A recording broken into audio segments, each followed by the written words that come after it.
The Carleton College Convocation program is a weekly lecture series that brings fresh insights and perspectives from experts in a variety of fields. The program has a rich history dating back several decades. The selected convocation speakers assist the liberal arts mission of centering thoughtful conversations within education and beyond.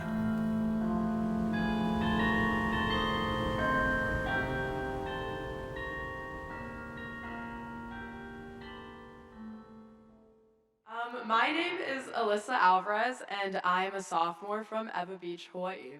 I am strongly interested in climate action, which is present in my work as a sustainability office assistant and a member of the Food and Environmental Justice cohort at the the Center for Community and Civic Engagement.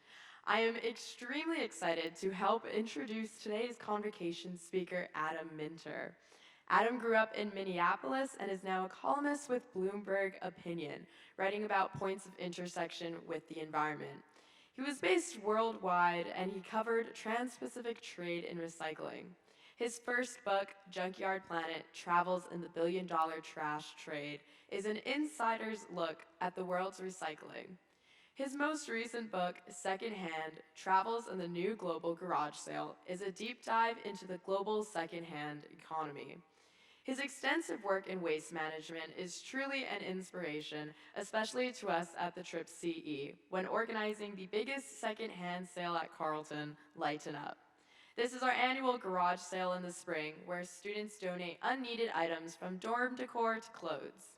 In 2023, the sale kept 23 tons of potential waste out of the landfill and raised $31,000 for local partner nonprofits. We consistently keep Minter's values in mind and apply them during the sale and when transitioning to things outside of graduation. With that said, please lighten up and welcome to Carleton, Adam Minter. Okay, am I coming through okay? It sounds like it. Well, good morning. I'm so glad to be here, especially as a native Minnesotan. As we were talking earlier, it's just for me, it's always a pleasure to be able to be home and to talk to folks who are always in the back of my mind as my audience. So today I'm going to take you around the world a little bit. The way I do my journalism, my waste journalism, my secondhand journalism, is to tell stories. I don't like to lecture people. I realize I'm giving a lecture today, but I really like to show you how it happens. And perhaps from that you can take away your own ideas and your own values. So I want to start today in China, in Foshan. This was several years ago. Foshan is a major town in southern China, very close to the manufacturing hubs that we've all gotten to know. I was down there reporting on junk, scrap, recycling, and a friend of mine who's a scrap dealer down there heard I was there. He called me up and he said, "Hey, you want to come and see my new junkyard?" I love junkyards. I said, "Yes, pick me up, let's go." And so here we are at his new junkyard.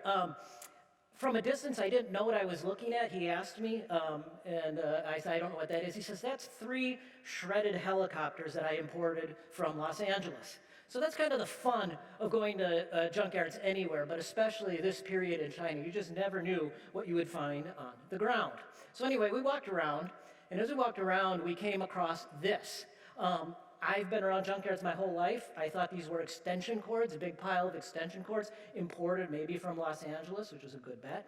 But as I got closer, I saw they were not extension cords. They were Christmas tree lights. That surprised me. What is a giant pile of Christmas tree lights doing in southern China? And so I asked him, "What do you do with these Christmas tree lights?" He said, "Sorry, we got to go to dinner. Don't have time to show you the Christmas tree light recycling facility, but next time we can do that." Well, I at that point was thinking about writing a book about recycling, and I thought, this is great. That's how I'm going to start the book. I'm going to start the book with a story about recycling Christmas tree lights. But I needed to find somebody to help me do it. So I called up my friend Johnson Zheng. Johnson is from southern China as well, a town called Shantou. And what Johnson was doing at this point was he was based in Canada, and he would drive around North America 6 months out of the year and go junkyard to junkyard to junkyard to junkyard, paying cash for scrap that he would export back to southern China where it would be recycled. His specialty, his knowledge, and he was very knowledgeable, was cable and wire, including Christmas tree lights. And so he said, sure, come on the road with me for a week. We'll see Christmas tree lights everywhere. Then I'll send you back to China, and you'll go see my friend Raymond, and he'll show you his Christmas tree light recycling facility. I said, awesome, let's do it. So, Christmas tree lights in Indiana, Christmas tree lights in Ohio, Christmas tree lights in North Carolina. I assure you that is nothing. Okay, there's a lot of waste Christmas tree lights out there. So after a week of this, driving from, if I recall correctly, St. Louis to North Carolina, going to Junkyards, I said, Raymond, Johnson, I'm ready to go home. He said, okay, go back to Shanghai, call Raymond down in southern China, and he'll host you. So that's what I did. I got back to Shanghai, where I was living at the time. And Raymond said, come on down. If Johnson says you're okay, you're okay. So the thing is, if you spend time in China, you don't get to go to somebody's Christmas tree light recycling factory unless you have a really nice meal with them first. And so that's what we did. Now, this was a good meal, as these sorts of meals in southern China tend to be. But the other thing to remember about this is most recycling businesses around the world are family businesses. They start out that way. They may become corporate at some point, but they all start out as family. And Raymond's business is no different. The only thing that's unfortunate about this photo, those are Raymond's legs. He hates being photographed. So that's all you get to know of Raymond. But we sat around, we talked about Christmas tree light recycling. We also talked about the fact that I had grown up in a small Minneapolis junkyard, and that was part of my entree. People always ask me how I get into these places. One of the ways I get into these places is because I am from them. And there's a certain fraternity, if you will, amongst people who do this business, that they trust each other, and I would argue they should. So here we are. This is a video. I'm going to talk you through this. Just one thing to keep in mind, this factory was designed by Raymond's nephew, who was sent to a technical university in China. He had all kinds of offers from tech companies. He wanted to go into recycling. Why? Because that's where the money is. So he designed this system. There are other systems like it in China. It took I think it was about 4 months for them to get it tuned to work correctly. So I'm going to play this and talk you through how this works. Okay, so what you do is you take the Christmas tree lights, you toss them in there in bunches. There are spinning blades, and that's not smoke, that's steam, because it gets very hot in one of these systems, and you need water shooting in there to keep it from basically going on fire. Once they're in there, what comes out is this goop, which is water, plastic, glass, and metal, and you need to separate it. So we have these shaking tables, and they're tilted upward, and water shoots across them, and it's basically panning for gold. The light stuff, the glass and the plastic, goes over here, and if you see that streak of gold there, that's the copper and brass. That's heavier, and so it's very simple. It just separates right out. I always get asked what happens to the water. It just circulates through. It doesn't go back into the environment, so it evaporates. So we're not seeing anything dumped out. It's really hard to get one of these to work. I mean, it's calibrate, but it eventually works, and it's made Raymond and his family quite wealthy. And you can see there's the copper and brass. People always ask me what happens to the rubber, the plastic. At this time, Raymond was primarily selling it. I'm going to go one ahead. You can see it's a little bit better view of one of those streaks of copper. He was selling it to a slipper sole manufacturer. The copper and brass, they can separate it out further, but as a mixed metal, kind of a lower quality metal, the copper is often sold to, brace yourself, Christmas tree light manufacturers. So, people seem to, we're in this era now where everybody's talking about we need to invent a circular economy. I am here to tell you it already exists. It's just a question of how you want to define it. All right, so this was all done at the peak. These videos were taken at the peak of the China-US recycling trade. As we all know, that's dropped off significantly in recent years, and that's a whole nother topic. But a lot of people tend to, when they come to me, they say, well, China stopped importing this stuff because of the environment, the environmental consequences. There was something to that, but there's another thing to keep in mind. I want to show you here. This is new data from Caixin, and you can see what's happening with China's demographics. It's getting older. The share of population age 6 year or older is reaching 20%. That's a lot of old people in a country of, 1.3 billion people. Now, if you're an economist, you know this has very serious consequences. This is what is happening to China's economic growth. Now, it's not just because of the aging population, but aging countries tend to have slower growth. Now, why does a country import? It's not exported. Why does it pay for recycling? Because Raymond pays for every single one of those Christmas tree lights. Because it needs raw materials to make stuff. Maybe it's to send Christmas tree lights back to us. Maybe it's to build infrastructure. Now, I want you to look at this. This is all the recycling that's been shipped from the United States to China through 2018. I stop at 2018 because COVID turns everything kind of upside down, and some other import restrictions. But look here, when did it start dropping? 2012, which is right around when you see economic growth slowing and the population aging. So when people tell you China stopped importing this stuff because of the environmental consequences of it, not exactly. They stopped importing it because they didn't need as much of it anymore. And so when China suddenly blocked the import of US and European stuff, it was actually following through on a trend that had already been there. So for me, as somebody who covers this industry, that was sort of it was a weird moment because I started thinking, what's going to happen then to all of this recycling? And I had been covering this for over a decade, and it was a crisis for me because am I going to cover the Trans-Pacific trade because it's falling off, they don't need as much stuff. And I thought, well, where do I go? How do I find out what's going to happen next? I needed to do the next chapter, if you will. And so I turned to the book that has always informed me in times of crisis. I turned to Star Wars. And I'm very serious about this. There's a lot of wisdom to be had from Star Wars, especially in terms of recycling. Because if you know the movies like I do, you know that in every single Star Wars film, there are junkyards. Every single one. All of the Disney series, junkyards, junkyards, junkyards. Let's start with episode 1, the real episode 1. This is significant because if you know junkyards, you know, okay, this is a junkyard, but there's something funny about this junkyard. There's no actual recycling happening in it. There's a lot of junk, but where's the recycling? It's not happening.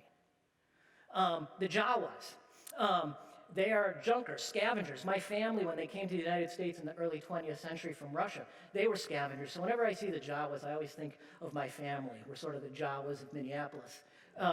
But here they are taking R2-D2 into their sand crawler. Here's all their junk, but they're not recycling it. They're not chopping it up and melting it down. What are they doing? They are repairing it. And that's kind of a clue to us what's going on. Let's go to episode 5, The Empire Strikes Back, my favorite episode. This is, I think, the most interesting recycling moment in the entire Star Wars series. So, the Millennium Falcon needs to escape. And so it's hiding on the back of that Star Destroyer and waiting for the Star Destroyer to dump its garbage. Do you remember this scene? So they dump the garbage and the Millennium Falcon drifts off with the garbage. Now look at this garbage. Can you see that clearly? What is it? That's steel. Steel is not garbage, right? So what's going on here? Why would they dump perfectly recyclable steel? Again, here we have, what is this, episode 7. I get them all mixed up. A giant Star Destroyer crashed into its Jakku, right? Nobody's recycling it. You know what this always reminds me of? You know the pictures of the giant container ships being beached in along India for recycling? It looks like that. If this were along India, there'd be people crawling all over that, getting rid of or recycling the scrap. But they're not doing that. So what are they doing? Well, here's Rey, who's she's sort of my spiritual guide, if you will. She goes in there and she takes parts, reusable parts. And what does she do with them? She sells the parts. It's all about the reuse. There's no interest in recycling. Everything gets left behind. Now, why is that? Well, if you think about it, they have an excess of raw materials in the Star Wars universe. This is episode 3, the volcano planet of Mustafar, where it's just mined and mined and mined. There's an excess of steel, free steel. You don't have to pay for it because there's so much, which then tells us why you would dump steel into outer space with the Millennium Falcon. And so everybody, instead of learning how to recycle, learns how to repair stuff. And you think about it, everybody in the Star Wars universe knows how to fix robots and how to fix spaceships. Chewbacca knows how to repair stuff because that's what you do with your waste. And Rey, again, she knows how to bypass the compressor. So, with that as introduction, let's go to Vermont. Star Wars to Vermont. This is my friend Robin Ingenthron, and he is a recycler. He owns a business called Good Point Recycling. They're based in Middlebury. And at this point, he's standing next to a bunch of computer monitors. This is the early 2000s that he's about to ship to China. Now pause a moment, and let me just put two words together for you. E-waste, China. What do you think of? Dumping, right? It's all going to be there, sent there and burnt. Well, here's what was happening. Robin was sending computer monitors in the early 2000s to China, and he wasn't the only one. One guy I know who was based in southern China was actually shipping as many as 50,000 computer monitors per day to southern China. It wasn't for recycling. Here's what was happening to them. They were being taken apart and refurbished. So you pull the backs off them, and then you realign them so that they can be turned into new computer monitors and shipped out as 17-inch no-name brands to places like the United States, places like Europe, circular economy in action. But what was everybody talking about in the early 2000s when you put China and e-waste together? Is dumping. That doesn't look like dumping. That story wasn't being told very well. More often than not, people were thinking of this. This is a place in southern China called Guiyu, not far from Shantou. And this, at the time, in the early 2000s, right through about the end of the 2000s, it was called the world's largest e-waste dump. So I went there. I want to see the world's largest e-waste dump. These are, at the time, these are a bunch of Samsung boards piled up in a warehouse there. I showed these actually a few years ago, and people said, they were going to be burnt or they're going to be mined for gold. That's not what was done with these. What you do with them is you pull the chips off. Because look, you've probably got 1,000 boards there. They're all the same. And they were defective out of the back of a factory in southern China. But if you have 5,000 boards, there's bound to be one chip on there that can be reused, right? And so that's what people would do. They'd pick the chips off, and what do they do with them?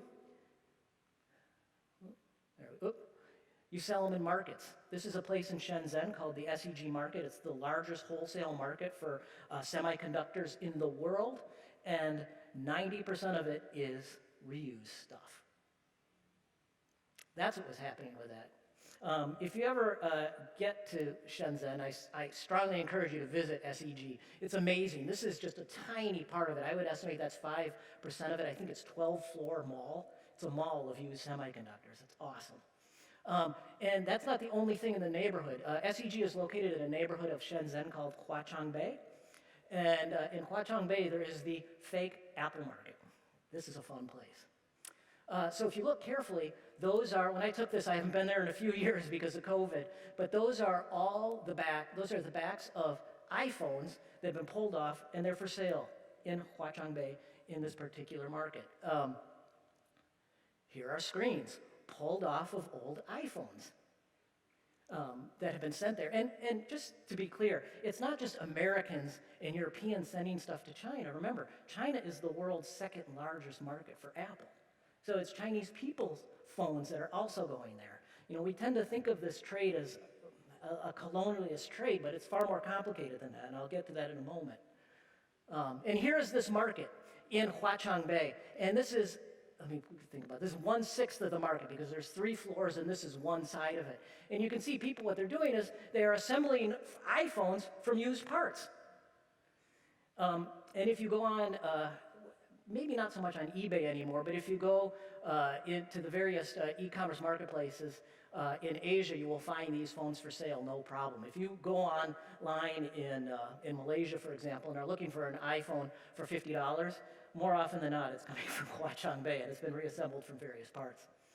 And if you don't believe me, this video is awesome. This tells the whole story. It's on YouTube. It's probably got many more than 8 million views now, but it shows exactly what I was just describing to you. That is the economy of reuse that you will find in southern China. All right, so let's go back to Vermont. Now let's have a quick drink of water. So Robin was sending computer monitors for many years, but of course we don't have those really in the US anymore, the old style ones. So then he got into flat screens. And this is his warehouse just a couple years ago, and these are flat screen monitors. And again, he's sitting there thinking, what can I do? Where can these be reused? And Robin's immediate thought was, because he was a Peace Corps volunteer years ago in Africa, maybe people in Africa would like to reuse these. Now let me ask you to do this again. If I say Africa, e-waste, can you see the images? You know the images I'm talking about, right? Yeah. Stuff like this. This is a place called Agbogbloshie in Accra, Ghana. It has also been called the world's largest e-waste dump. Just a word of advice. If anybody ever tells you they know where the world's largest e-waste dump is, it probably isn't. This is a trend I found over the years. Agbogbloshie is a dump. It's the city dump, and there is electronics going on there. They are sometimes imported electronics, but they are not imported to be burnt there. The stuff that's being burnt there has been used in Ghana for 20, 30, 40 years. If you go to small villages in Ghana, like I have done, you will find US televisions that were imported 20 years ago and are now on their fourth owner in Ghana. Eventually that stuff burns out. Then it ends up in Agbogbloshie, which is a much more complicated story. All right, so here's Robin, and whenever I show this photo, I'm supposed to apologize and tell people that he's lost weight since this was taken. So, in deference to Robin, and he is talking to Olu Orga, who I've written about in Secondhand. He's the guy on the right.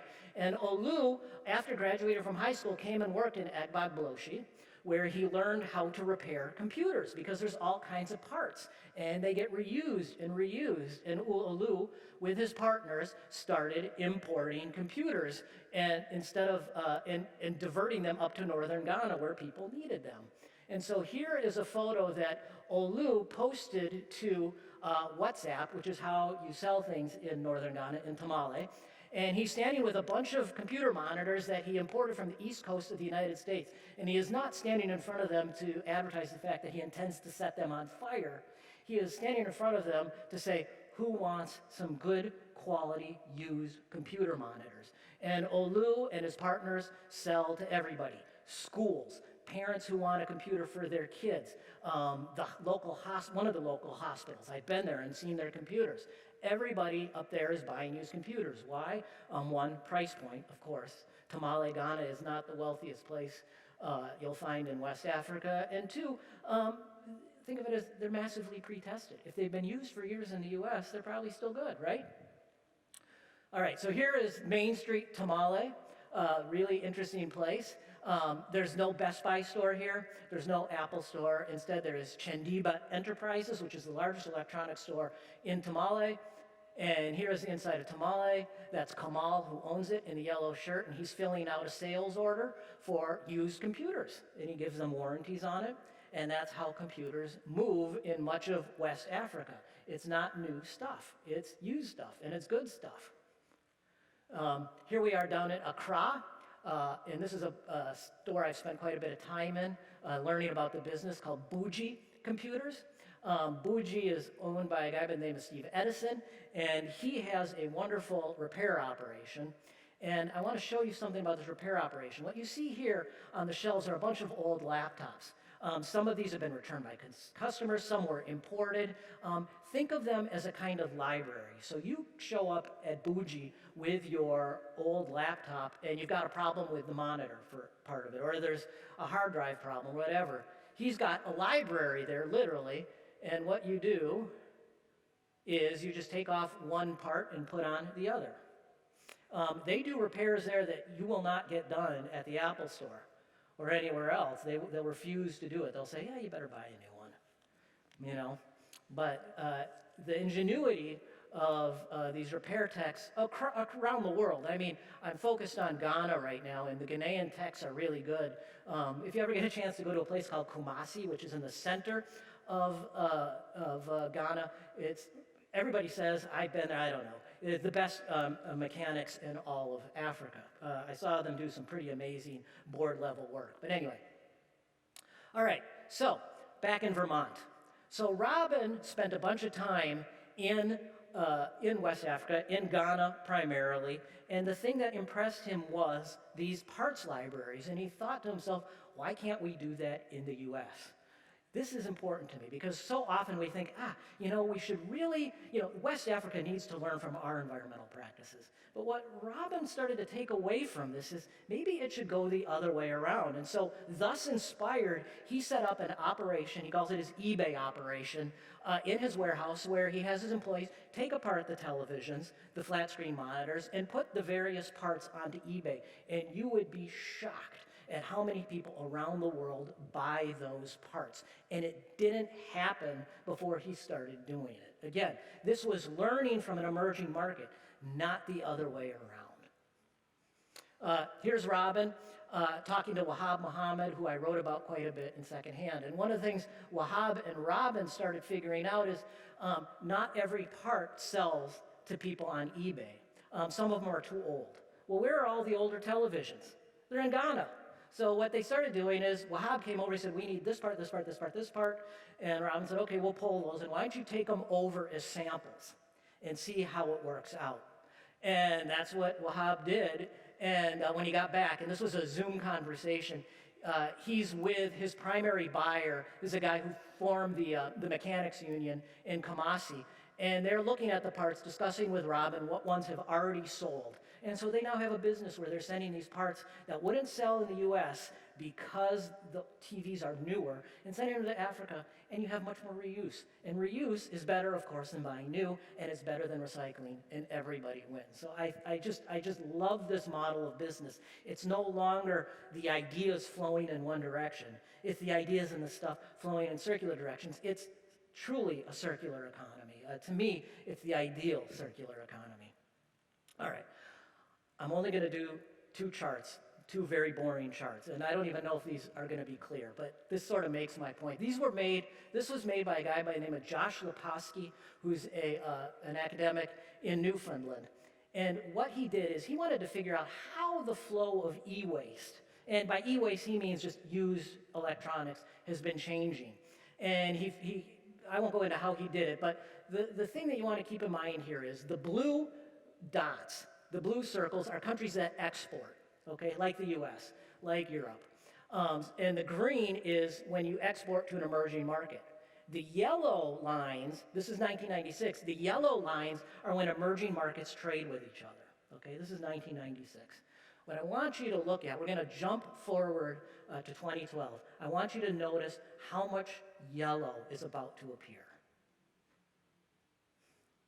That's been happening underneath our feet. But we're all focused on what's going on, between the US and China, or the US and Africa. But the rest of the world is moving on from that narrative. There's something much more interesting happening.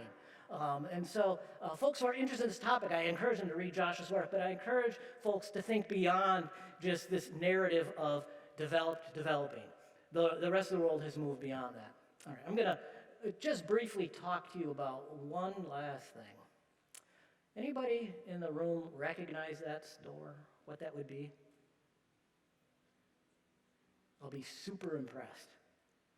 That's okay. It looks nice though, huh? It's a nice thrift store. What is it? It's good guesses. Megapaca. Anybody heard of Megapaca? All right. Megapaca is the largest thrift store chain in Central America, about 130 stores, based in Guatemala, which is the largest importer of used clothes from the United States. We always think of Africa being the largest importer, but actually it's Guatemala. And there are about 80 megapacas in Guatemala. And so they import enormous amounts of clothes. Nobody comes closer. They're probably the largest importer of clothes in the United States. You can see these are quite nice stores. This is their main warehouse in Escuintla. I was there a few months ago. And it's huge, it's very sophisticated, and they are very good at figuring out how to price stuff. They use AI, they use all kinds of algorithms so that the stuff moves, and 90% of the stuff they put on their racks, and it's all imported from the United States, sells, which is amazing because the average US thrift store only sells around 1/3 of the stuff that goes on the racks. So they're better. They do a really good job. And guess what they've just done? They've just opened a US website with the idea that in 3 years they're going to start selling their clothes back to you in their stores. That's the new narrative. That's the world that's happened while we've been focused on other narratives. And to me, and that trailer right there is in Escuintla, and it's advertising the US site to people in Guatemala saying, hey, call up your relatives, because there's a lot of Guatemalans in the United States. Call up your relatives. You love Megapaca in Guatemala. Call up your relatives. Here's a coupon for them to use at the US store. You can go on your phone right now, look up Shop Megapaca.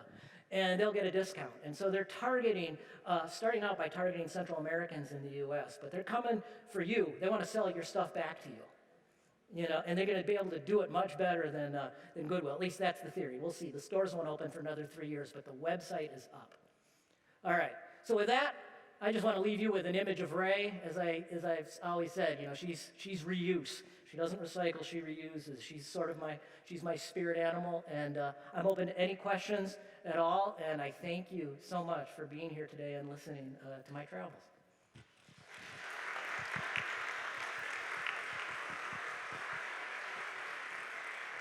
Thank you very, very much, Adam. I loved it, and I love the Star Wars references. Thank you for that.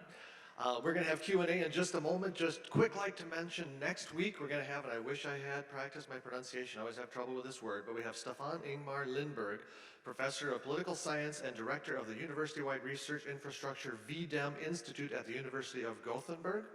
And the title of the talk will be Democracy, and here it is, Autocracy? Worldwide, third wave of okay, here's an even worse one for me, autocratization escalating. That is next week. Convo lunch, we still have a few seats at the table. If you'd like to join us, if you're a community member, if you're a student, faculty, staff, talk to me afterwards. We'd love to have you.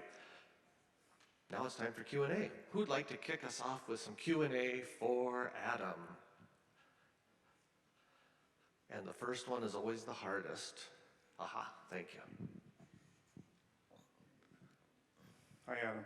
I love Junkyard Planet. It was a great book. Thank you. Really, really enjoyed it. Part of what I loved about it, having lived in Minneapolis for a long time, were the stories about your grandmother and how you learned about the junk trade through her experiences. Could you talk a little bit about your family and that business? Yeah, my family is a junk family. We're junkers. So my great-grandfather, Abe Leader, came to the U.S. In the early 20th century from Russia, wanting to be a vaudeville performer. He spoke no English, he had no trade, and he got on a boat to Galveston, Texas. So that was not good. And so when he got off the boat in Galveston, he had to find a job. And the only job, I always call junk the entrepreneurial opportunity of last resort. If you can't do anything, you can always pick rags off the street, cans off the street. And that's what he did. And you start out with a backpack maybe, you get a horse-drawn cart, you get a truck, and he eventually made his way up to Minneapolis, where my family has had a junk business in the Minneapolis since the 30s. My earliest memories are of being in the family junk warehouse, just seeing electrical scrap and pipe scrap. And my father and my grandmother, they not only showed me how to work there, but they showed me how to work. So some of the things, I learned to do is separate, plumbing scrap, the brass from the steel.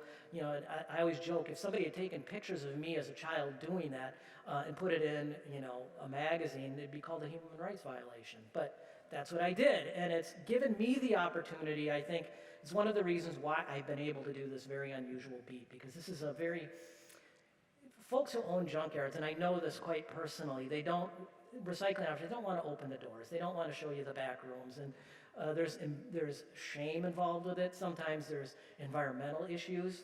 I'm not going to deny that. Whatever it is, there might be 8-year-old kids like me working at the back room.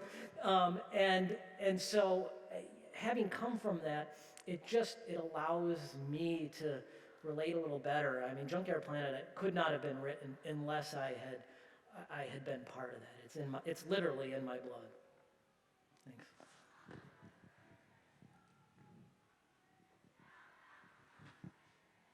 Thank you for coming and speaking to us today. You talked a lot about electronics and metals being reused and refurbished. Is there a future for the same type of circular economy for plastics? Yes, and the plastics, obviously when you're talking, the difference between electronics and plastics is you're talking about devices and a single material. But plastics have been recycled in China since the 1980s, if we're just going to talk about China. In Junkyard Planet, I actually document some of those early efforts. They were not nice. In many cases, they are not nice. But the technology, simple and more complex, is there. There's a long way to go, but there's also no question that the technology related to plastic recycling is getting better. I know that plastic recycling is an extremely controversial subject for a lot of people, and it intersects with the desire to see plastics banned in some cases or production reduced. I'm of the belief that we are going to have plastics, and if you're going to have plastics, some of them are going to need to be recycled. So I think what we're seeing in recent years, especially developments in the US, Europe, and China, advanced chemical recycling are going to make a real difference in that. I think there's also, just to note briefly, like there's always been a focus on bottles and packaging scrap when it comes to plastics, single-use labels, or single-use packages, Snicker bar packages, those remain a problem. But a lot of plastics are recycled at a very high rate. People don't think about them, but automotive plastics, the taillights on a car, it's an extremely expensive resin. And because it's expensive, people actually in the recycling business make an effort to take those taillights off, and they're recycled at a very high rate. So a lot of the challenge related to plastics will be creating markets to incentivize people to do that recycling. So you talked about iPhones being reused. Yeah. Recently, there's been a move by Apple to make that harder. How do you see that changing the reuse market? Well, it's not just a recent move. They've been trying to make iPhones harder to reuse since they sealed off the battery. I mean, remember back in the day when you could just lift the back of a phone off and you put a battery in. Now it's software locks and things like that, which are really the issue. I am a big proponent in Secondhand and in my work in Bloomberg. I have been editorializing for years in favor of right to repair laws. And it's interesting, I am not an Apple defender. In fact, I have a very bad relationship with Apple. They haven't been very happy with some of the things I've written. But I will give credit where credit is due. They have signed on to some right to repair legislation, especially California, which was just passed. And I think Apple's position has always been, we're willing to do this, but we want to see the smaller manufacturers do it as well. So I think everything's moving in the right direction, and I think Apple, at least they were supportive of the California right to repair law. I think there's a long way to go, but I don't think they're as much of an impediment as they have been anymore. So I'm wondering, wonderful talk, great to get some good optimistic vision for a change, Yeah. But how promising is the reuse growth in really solving the waste problem, do you think? Well, I look at it this way. I mean, I don't think that there is any single way to solve waste. I mean, ultimately, and this is the theme of both of my books, is that ultimately, if you want to solve waste issues, you need to solve consumption. And that ultimately is where it comes down to. But I do believe reuse as a model is going to be is important. It's going to become more important. We're seeing in Europe, for example, a lot more leasing of electronics, and leasing means reuse. And one of the things that's really exciting about the leasing model is it also requires the manufacturers. If you're a leasing company, you want the most durable phone possible, and you want the most repairable phone possible. And so there's been rumors for a while Apple wants to get into leasing, and I think they will, in part because recent models of the iPhone have become much more repairable. You can now take them apart much easier. The new version, the 15, the Pro, is much more easy to take apart. You won't risk ripping apart the cables when you do it. So I think it's part of the solution, and I think it's one that needs to be encouraged because there's so much that gets wrapped up into it, like durability. I mean, we know there's lots of studies, whether from corporates or from NGOs, whoever it is, the longer you use an object, whether it's a sweater or a phone or whatever it is, the lower its carbon impact. And I think reuse helps with that.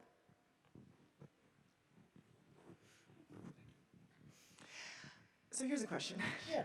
I need you to pathologize me a little bit here. So why are we so obsessed with having new stuff? Yeah. Like, why do I, instead of going to Goodwill to buy clothes for my kid, I just wait for stuff to go on clearance at Old Navy and buy it for the same price I could have bought it at Goodwill? Like, why do I want the new stuff? The science of marketing. I think that's it. I mean, look, I always want to say when I give talks and I talk about reuse, I don't want to stand up here as a saint. I buy new stuff too. We all do.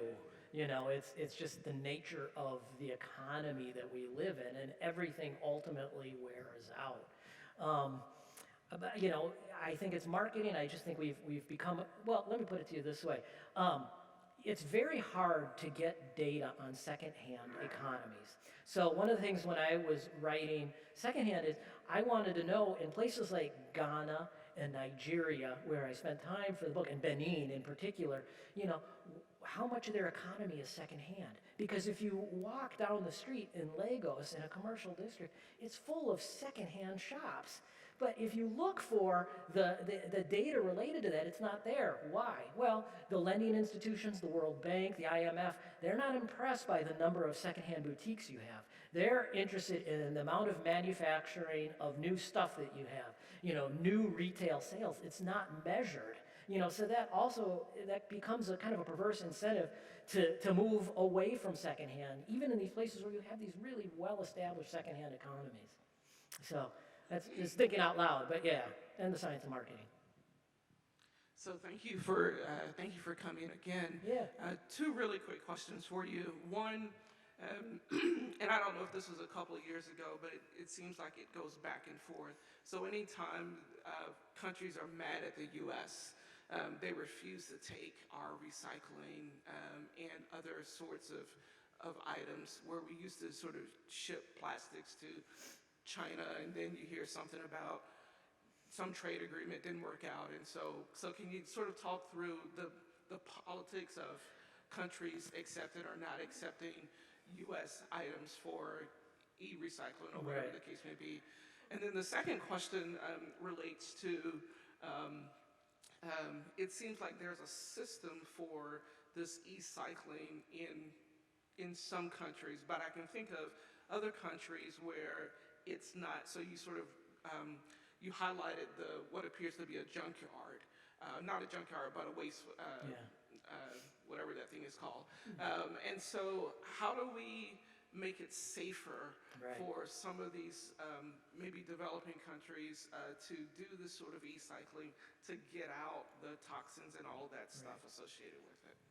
I really like, let me answer the second question because it's something I'm very passionate about, and then I'll get to the first one.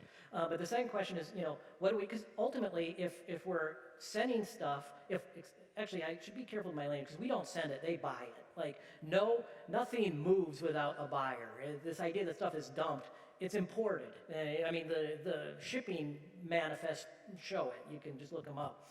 But ultimately, if you're going to use a TV for 40 years in Ghana, then what? You know, what happens to that TV? And I think that's a very serious issue. And I think that our framework for thinking about this is misplaced. Right now, you know, Apple and Samsung, they would like the recycling to take place in developed countries and not have the stuff exported. But ultimately, it's in our environmental interest to see the stuff exported and reused. So in my opinion, and I've written on this, I think it's time to start thinking about how to actually locate some of these advanced recycling facilities, subsidize them, and put them into emerging markets. I think they're great employment, models, and I think it's good for their environment. And again, it boosts circularity. Unfortunately, like the global regulatory framework is recycle it where it's used. So Europe is trying to ban the export. Well, they have. I mean, there's a lot of bans on exports of electronics. I don't believe that's in our environmental interest because it means that stuff is going to be recycled before its useful life is over. And I think we should be promoting long useful life. If you want to do that, then you need to move recycling infrastructure into emerging markets. Related to the bans, on imports and exports, it's a really complicated topic. But in regard to China, so I have notes on this. In 2014, 4 years before China decided to ban the import of US and European and other recyclables, I had conversations with regulators saying, this is coming. Why is it coming? Because China wants to be self-sufficient in raw materials. And I think that's really interesting. I think that's part of the reason they did this. And it very much fits into the overall context of what we know about politics in China now. Xi Jinping wants China to be self-sufficient in food, in raw materials, because in semiconductors. And so also in junk, because it's an important input into raw materials. I mean, at one point in the mid-2010s, almost 50% of China's copper supply was came from recycled resources.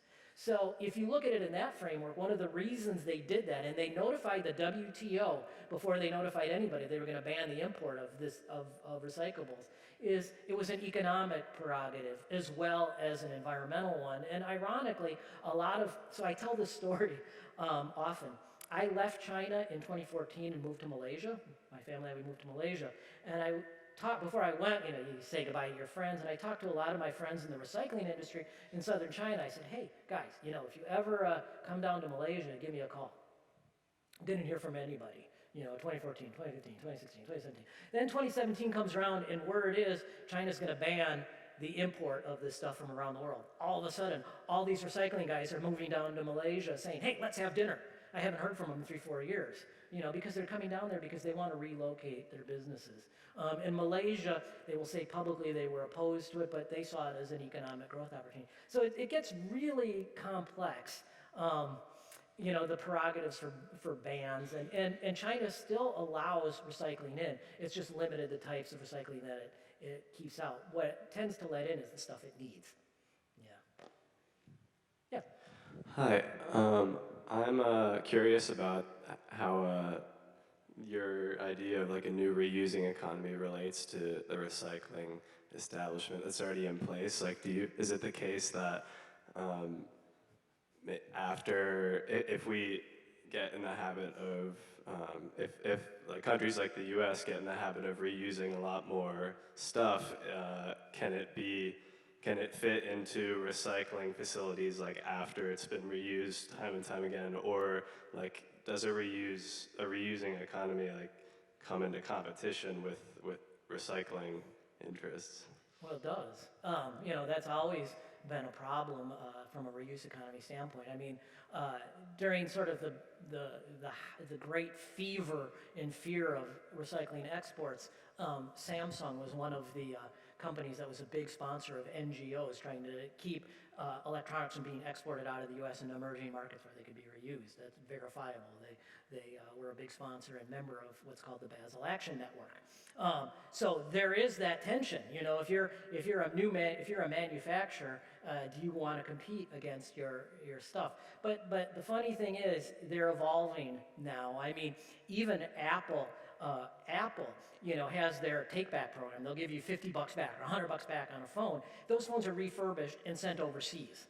So they're getting into it. And I know a lot of e-cyclers. And if you just look at the e-cycling trade journals, you'll see these companies that were founded in part to recycle this stuff, take it apart, pull the semiconductors, send them to whoever can recover the gold. They now have thriving secondhand businesses where they're actually refurbishing the stuff and selling it. And one of the reasons they're doing that is because the devices are getting lighter and lighter. There's less gold in them than there used to be. And so there's more value in, say, a 4-year-old Samsung Galaxy screen than there is gold in these phones. So the economic incentives are starting to turn it that way. It's never going to be clean. And the great thing about recycling as a reporter is there's an exception to every trend.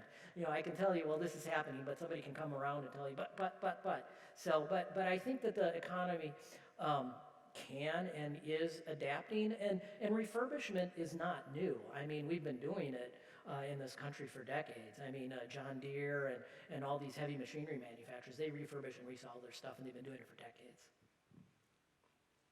I guess I have a question. Sure. I've seen photos, videos of shipbreaking yards. It looks interesting and terrifying. Have you ever been to a shipbreaking yard? I have, and it is both fascinating and terrifying. And I've been underneath some of those things, and you stand underneath and you watch the guys working on it, and you think that plate could fall right on me, and so you back up. It's a huge business. It's an important business, and it's like a lot of these businesses, it's improving. The pictures that you saw that shocked everybody, was it 15, 20 years ago? Those kinds of operations don't exist anymore. I would not say that they conform to U.S. or European occupational and safety and health standards, but they're better than they used to be, and that's a good thing.